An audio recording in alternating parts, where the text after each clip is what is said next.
Hey, how you doing? Welcome to today's lesson. What we're going to be looking at today is metric conversions, but now this time between 2D and 3D units. Okay, so converting 2D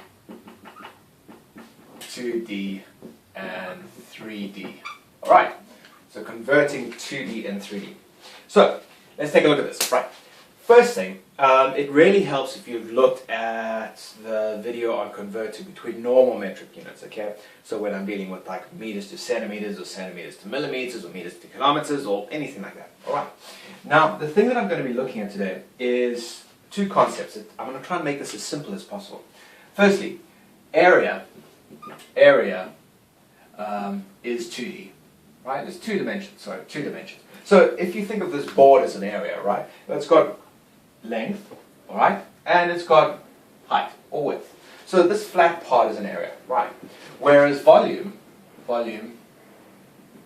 is three-dimensional, right? So volume has a flat area, and then it would be pulled out, okay, so that you've got this space inside here would be the volume. It's got the length, it's got the height, and then it's got the depth, alright, which is what I'm pulling out. Okay, so this part here would be the depth. Alrighty, so that would be three dimensions. 2 dimensions, 3 dimensions. Now you should know by this time in your maths career that if you're talking about area, you're talking about centimeters squared, meters squared, kilometers squared, millimeters squared. Or if you're talking about volume, you're talking about centimeters cubed, meters cubed, kilometers cubed, anything cubed. Okay, so the question is, how do I go from squared, meter squared, to centimeter squared, for example?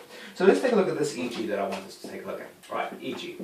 And they say convert 2 meters squared to centimeters squared. 2 meters squared, and they want you to change it to centimeters squared. Alright. Now, again, like I said, this is helpful if you've seen the first video because I used this trick in the first video. What I do is I think to myself, okay, what's happening to units? Well, a meter, forget about squared or anything. A meter is this long, right, about. A centimeter is that big, right? So if I'm going from a meter to a centimeter, the units are getting smaller. It's going from big to small. So the units are getting smaller, right? They're going down. So what must that mean for the number part? Well, the number part must be going up then. Okay, fantastic. So now I say, great, super. Oh, look, I've got a new color.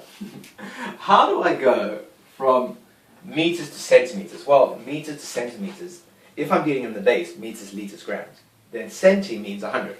Fantastic. So centi means 100. Okay.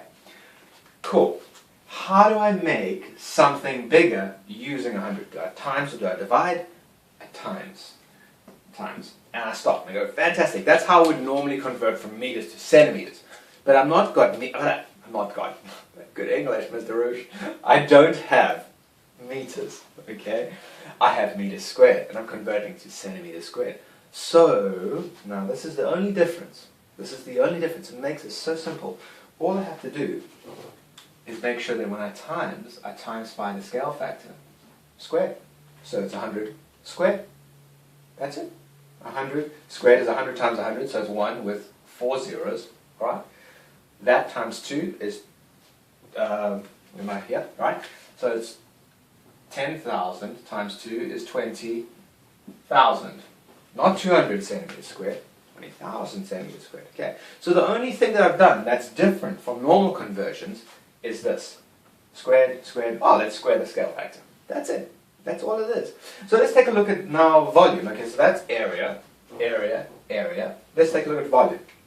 Right, so let's do another EG, and let's look at, now I'm going to go from millimeters cubed to centimeters cubed. So let's look at 70,000 millimeters cubed, alright, to centimeters cubed. Alright, okay, so fantastic. And we stop and say, okay, great. What's happening to the units? Well, a millimeter is really small, really tiny. It's those striations between 0 and 1 on your ruler, right? So that's a millimeter. And a centimeter is the 0 to 1 on your ruler. So from millimeter to centimeter, it's getting bigger. So the units are going up, right? So what must happen to the number part for it to get to balance? The number part must go down. Fantastic. Super. So, now we do this. Well, from milli to centi, how many millimeters in a centimeter? Okay, milli is 1,000, centi is 100. The difference is times by 10, or you could say there's 10 millimeters in a centimeter, which you know. So it's 10. And I stop and say, okay, fantastic. Now that's all my information. Now I use my logic. All right, that's all my information. Now I use my logic. Right. How do I make something get smaller using 10? Well, times, because I make it get bigger. I divide. So I have to divide to make something get smaller. Okay, but hang on. I'm not dealing with a linear measurement, okay, millimeters, centimeters. I'm dealing with a cubic measurement, millimeters cubed, centimeters cubed. So all I have to do is just, let me just keep to the, is just 10 to the power 3. That's it. The scale factor cubed. All right. So 10 to the power 3 is 1 with 3 zeros behind, so it's 1,000. Okay. So what I do to divide this by 1,000, okay, 70,000 divided by 1,000 is 70 centimeters cubed. That's it, piece of cake, right? So, the only thing, in quick summary, the only thing you must remember, well, I personally love this balancing of the scale, okay? If the units are going down, then the numbers must be going up, or if the units are going up from there, then the numbers must be going down. That's it. Then I learn milli, centi, kilo. Okay, and I go through the base, meters, liters, grams. Okay, so that's my basic conversion between linear. And if I want to do in area, well then I just make sure that I square the scale factor. But that's okay because it's squared there. Or if I want to do it in volume, then I just make sure I cube the scale factor. Done. All right. Come watch this again. Go try a couple of these. I love this way.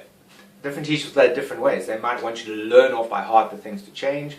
You know, you just have to adapt to how your teacher does it. Alright, but I personally like this way. Go watch the first video and come back and watch this one again. Alright, and remember, it's always here for you.